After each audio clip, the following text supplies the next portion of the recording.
Anda semua tahu tak apa itu pengisar daging manual? Tak tahu? Kalau macam tu, kenalah tengok video ni sampai habis. Let's go!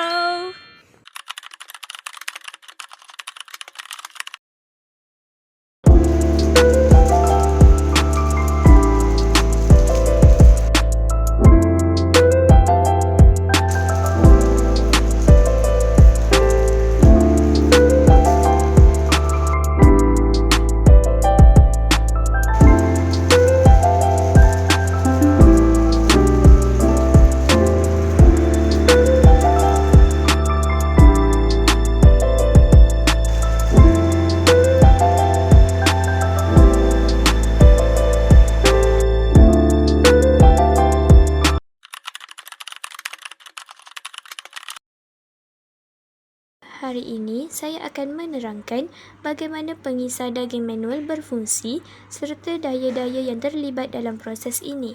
Pertama, daging dimasukkan ke dalam corong, daging bergerak ke bawah disebabkan oleh daya graviti dan masuk ke dalam pengisar seperti gambar rajah yang berlabel Material Movement Through the Machine.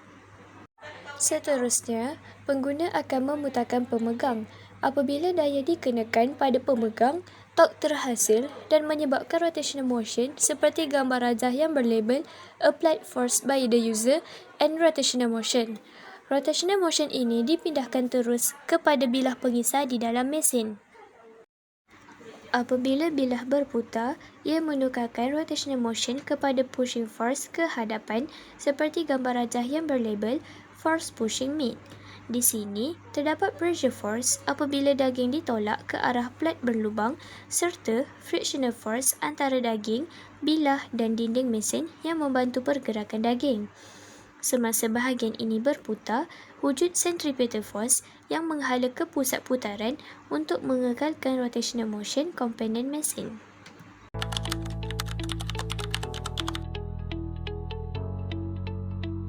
Apabila mesin pengisar daging digerakkan secara perlahan, daya yang diperlukan adalah sedikit kerana rintangan yang dihadapi juga sedikit.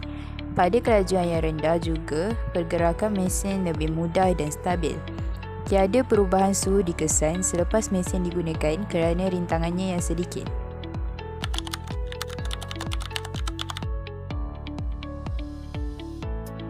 Apabila mesin pengisar daging digerakkan secara laju, daya yang diperlukan adalah tinggi kerana rintangannya juga tinggi akibat geseran antara bilah dan daging semakin bertambah.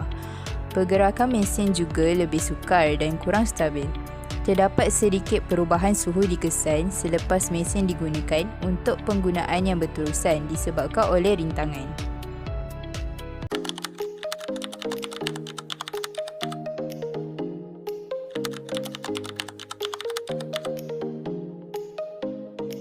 Dalam proses pengisaran daging menggunakan pengisar manual, terdapat beberapa jenis daya yang terlibat. Daya yang pertama ialah daya yang dikenakan oleh pengguna. Daya ini bertindak pada pemegang pengisar daging manual apabila pengguna memutarkannya. Daya ini akan menghasilkan torque yang akan menyebabkan rotational motion.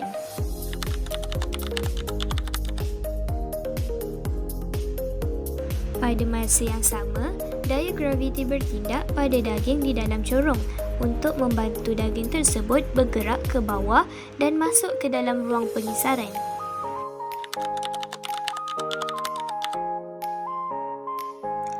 Akhir sekali, terdapat friction force antara daging dengan bilah serta dinding pengisar dan reaction force bertindak pada badan mesin dan pengapit meja untuk memastikan mesin kekal stabil semasa digunakan.